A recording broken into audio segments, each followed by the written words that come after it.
ৰূপৈহাটৰ নাঙ্গলদোৱাত ভূমিকেন্দ্ৰিক সংঘাত, আহত দুজন।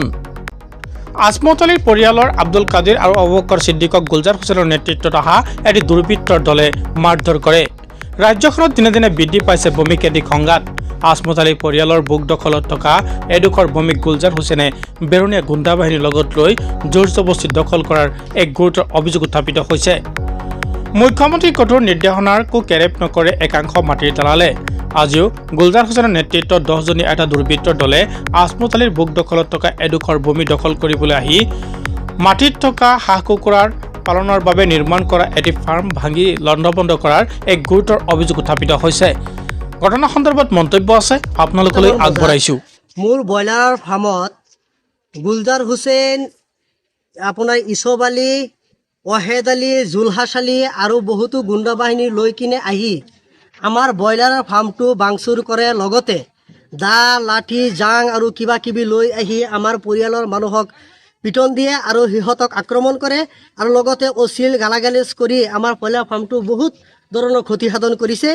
আৰু সিহঁতে আমাৰ পৰা পইচা আগতে খুজিছিলে, বেলেগ মানুহৰ হতুৱাই কৈছিলে পইচা দিব লাগে, সেইখিনি আমি নিদিয়াৰ কাৰণে আমাৰ নিজৰ নামত থকা মাটি, বুক দখলত থকা মাটিখিনি সিহঁতে বলপূৰ্বকভাৱে সিহঁতে কাঢ়ি ল'বলৈ সিহঁতৰ পৰা পইচা খাই সি দালালি কৰি আছে আৰু মোৰ পৰা পইচা খুজিলে মই নিদিয়াত আজি সিহঁতে গুণ্ড বাহিনী লৈ কিনে আহি মোৰ ওপৰত আক্ৰমণ চলাই আছে। মোৰ দেউতাকৰ গুলজাৰ হুছেইন আছে, ইয়াত আপোনাৰ ৱাহাব আলী আছে, জুলহাছ আলী আছে, ইছব আলী আছে আৰু সিহঁতৰ ল'ৰা ছোৱালী আৰু বাহিৰৰ পৰা সিহঁতৰ ঘৰ আছে তেলেচিয়াপুৰী টোপ। গুলজাৰ আমাৰ ইয়াৰ গাঁৱৰে হয়, আমাৰ গাঁৱতে থাকে। আৰু এটা আছে আপোনাৰ নগাঁও হৈবগৰ এটা আছে ইছব আলী, সিও আছিলে আৰু বহুত কিবা মানুহ আছিলে, সেইকেইটা মই নাম নাজানো, নামকেইটা অজ্ঞাত। আৰু আক্ৰমণ কৰিছিলে সিহঁতক আমাৰ মাটিক এনেই সিহঁতে বাধা দি আছে। মই ব্ৰইলাৰ ফাৰ্ম বোলে সিহঁতে বোলে মাটি কিনিছে, এইটো মোৰ মাটি, মোৰ মই বোলে সিহঁতৰ পৰা ভাড়া লৈছো এইটো বুলি কৈ আছে।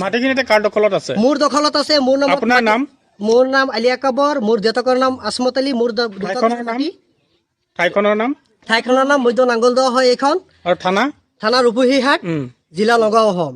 আৰু মাটিখিনি মোৰ দেউতাকৰ নামত আছে, পাট্টা আছে, দলিল আছে, চব কিছু আছে। তথাপি সি বলপূৰ্বকভাৱে আমি এজাহাৰ দিছো, ৰূপহীৰ থানাত এজাহাৰ কপি আমি এখন দিছো সেই মানুহকেইটাৰ ওপৰত।